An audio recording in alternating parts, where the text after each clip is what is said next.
आकाशवाणी गोरखपुर से प्रादेशिक समाचार।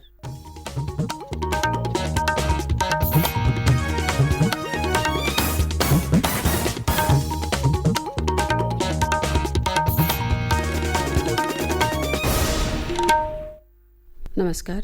समाचार बुलेटिन के साथ मैं सुषमा श्रीवास्तव। पहले मुख्य समाचार। प्रधानमंत्री नरेंद्र मोदी ने रोजगार मेले में 70,000 से अधिक नवनियुक्त युवाओं को सौंपे नियुक्ति पत्र। कहा, भारत एक दशक पहले की तुलना में अधिक स्थिर, सुरक्षित और मजबूत देश। प्रधानमंत्री नरेंद्र मोदी आगामी रविवार को आकाशवाणी से मन की बात कार्यक्रम में देश विदेश के लोगों के साथ साझा करेंगे अपने विचार। वाराणसी में G20 देशों के विकास मंत्रियों की बैठक का हुआ समापन। बैठक के अंतिम दिन विदेशी प्रतिनिधियों ने सारनाथ का किया भ्रमण। और संभल जिले के गुन्नौर में पटाखा गोदाम में धमाके के साथ लगी आग। हादसे में 3 लोगों की मृत्यु, 10 अन्य गंभीर रूप से घायल। और अब समाचार विस्तार से। प्रधानमंत्री नरेंद्र मोदी ने कल रोजगार मेले में वीडियो कॉन्फ्रेंसिंग के माध्यम से 70,000 नवनियुक्त कर्मचारियों को नियुक्ति पत्र वितरित किए। इस अवसर पर अपने संबोधन में प्रधानमंत्री ने कहा कि भारत आज एक दशक पहले की तुलना में अधिक स्थिर, सुरक्षित और शक्तिशाली देश है।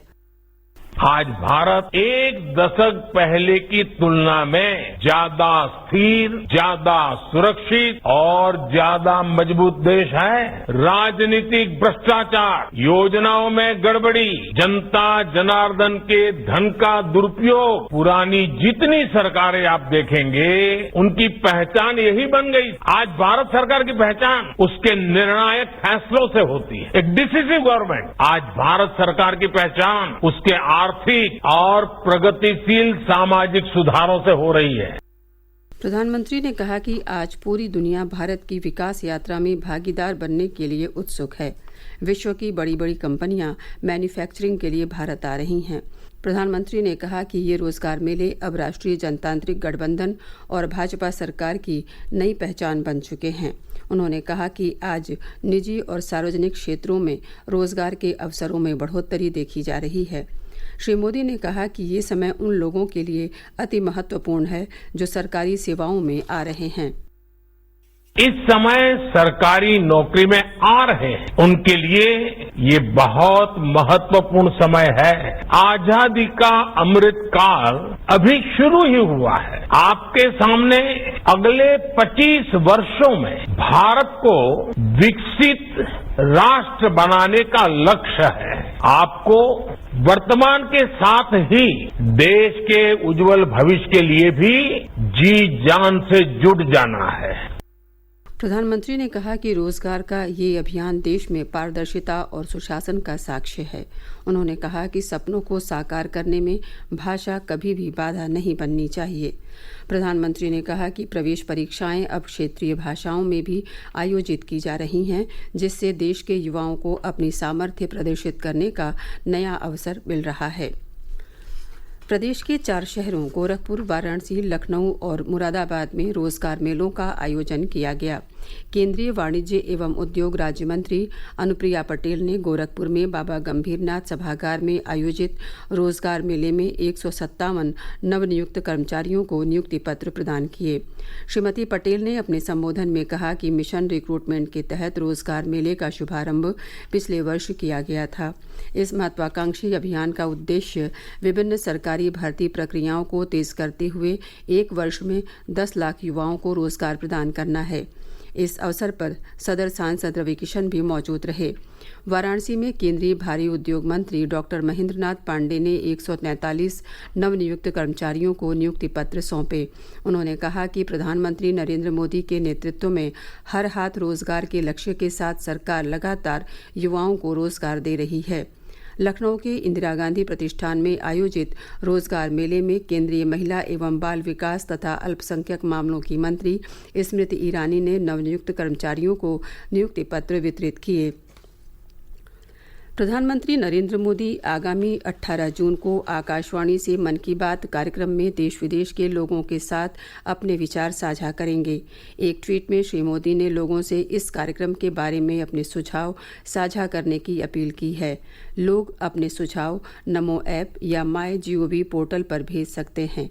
टोल फ्री नंबर 1800-11-7800 पर भी फ़ोन करके आप अपने सुझाव रिकॉर्ड करा सकते हैं। प्रादेशिक समाचार आप आकाशवाणी गोरखपुर से सुन रहे हैं। ये समाचार बुलेटिन हमारे YouTube channel AIR news Gorakhpur और ट्विटर हैंडल AIR News_GKP पर भी उपलब्ध है। वाराणसी में G20 देशों के विकास मंत्रियों की 3 दिवसीय बैठक का कल समापन हो गया। बैठक के समापन के बाद विदेशी मेहमानों ने भगवान बुद्ध की प्रथम उपदेश स्थली सारनाथ का भ्रमण किया। इस दौरान विदेश मंत्री डॉक्टर S जयशंकर भी उनके साथ थे। सारनाथ में विदेशी मेहमानों का स्वागत मयूर लोक नृत्य से किया गया। अतिथियों ने सारनाथ संग्रहालय में भगवान बुद्ध के अवशेषों और राष्ट्रीय चिन्ह अशोक स्तंभ को देखा तथा एक सांस्कृतिक कार्यक्रम में भाग लेने के बाद दोपहर में नई दिल्ली के लिए रवाना हो गए। इससे पूर्व G20 देशों के विकास मंत्रियों की बैठक में भारत की ओर से रखी गई एक महत्वाकांक्षी 7 वर्षीय कार्य योजना को स्वीकार किया गया। इसके अतिरिक्त जलवायु परिवर्तन संबंधी लक्ष्यों की पूर्ति के लिए टिकाऊ जीवन शैली के संबंध में सहयोग और भागीदारी बढ़ाने के उद्देश्य से एक और दस्तावेज को बैठक में स्वीकार किया गया। बैठक के नतीजों को लेकर मीडिया से बातचीत के दौरान विदेश मंत्री डॉक्टर S जयशंकर ने कहा कि G20 देशों के मंच पर भारत विकासशील और अल्प विकसित देशों की आवाज़ बनकर उभरा है। उन्होंने कहा कि भारत ने सतत विकास लक्ष्यों को हासिल करने में आने वाली चुनौतियों जैसे वित्तीय संकट और ऋण संकट को विकसित देशों के सामने प्रमुखता से उठाया है। उन्होंने कहा कि भारत को G20 की अध्यक्षता मिलने के बाद से विकास का मुद्दा G20 देशों के एजेंडे में प्राथमिकता पर आ गया है। राज्यपाल आनंदीबेन पटेल ने कल राजभवन में उत्तर प्रदेश संगीत नाटक अकादमी सम्मान से कई संगीत लोक गायन और रंगमंच कलाकारों को सम्मानित किया। सम्मान समारोह में उत्तर प्रदेश और मध्य प्रदेश के संस्कृति मंत्रियों की मौजूदगी में एक सांस्कृतिक अनुबंध भी हुआ। इस अवसर पर श्रीमती पटेल ने कहा कि अगर भारतीय संस्कृति पर नज़र डाली जाए तो पता चलेगा कि संगीत, साहित्य, चित्रकला और नाट्यकला का विकास आध्यात्मिक विकास के साथ ही हुआ। भारतीय संस्कृति में विभिन्न परंपरा के लोग शामिल हैं जो हमें प्रेम बांटना सिखाती हैं। उन्होंने कहा कि ये सम्मान कलाकारों ने अपनी योग्यता के बल पर हासिल किया है। इन कलाकारों की प्रतिभा युवा कलाकारों के लिए प्रेरणा का स्रोत बनेगी। समारोह में जिन 18 लोगों को अलंकृत किया गया है उनमें कथक गुरु डॉक्टर पूर्णिमा पांडे, सुगम संगीत गायक युगांतर सिंदूर, लोक गायक उर्मिला श्रीवास्तव, अभिनेता चंद्र प्रकाश त्रिवेदी, शास्त्रीय गायक शरद मणि त्रिपाठी, रंगकर्मी अनिल मिश्रा गुरुजी और शहनाई वादक फतेह अली खां शामिल हैं। केंद्रीय राज्य मंत्री अनुप्रिया पटेल ने कल गोरखपुर और संत कबीर नगर जिलों में पार्टी पदाधिकारियों और कार्यकर्ताओं के साथ बैठक की। गोरखपुर के सर्किट हाउस सभागार में उन्होंने पार्टी की मंडलीय संगठन समीक्षा बैठक में उपस्थित कार्यकर्ताओं को संबोधित किया। उन्होंने संत कबीर नगर जिले के मगहर में संत कबीर की समाधि पर पुष्पांजलि अर्पित की और सदर विधानसभा के मनियारा में पार्टी कार्यकर्ताओं को संबोधित किया। संभल जिले के गुन्नौर कस्बे के मोहल्ला सराय में कल एक पटाखा गोदाम में धमाके के साथ आग लग गई। हादसे में 3 लोगों की मृत्यु हो गई और 10 अन्य गंभीर रूप से घायल हो गए। धमाके में गोदाम की छत पूरी तरह क्षतिग्रस्त हो गई और आसपास के मकानों को भी काफ़ी नुकसान पहुंचा।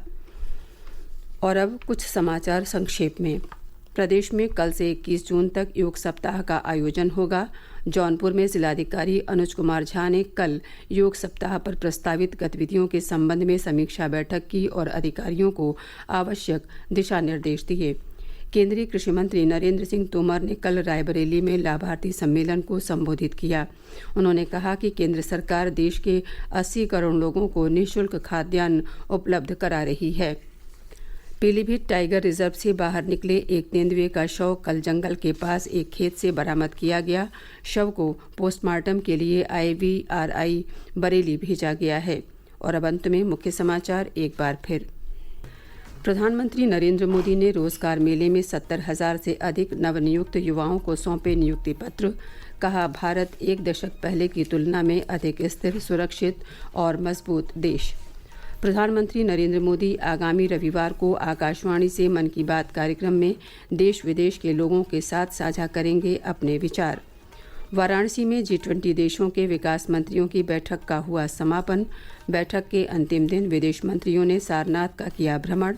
और संभल जिले के गुन्नौर में पटाखा गोदाम में धमाके के साथ लगी आग। हादसे में 3 लोगों की मृत्यु, 10 अन्य गंभीर रूप से घायल। इसी के साथ प्रादेशिक समाचारों का ये बुलेटिन समाप्त हुआ। नमस्कार।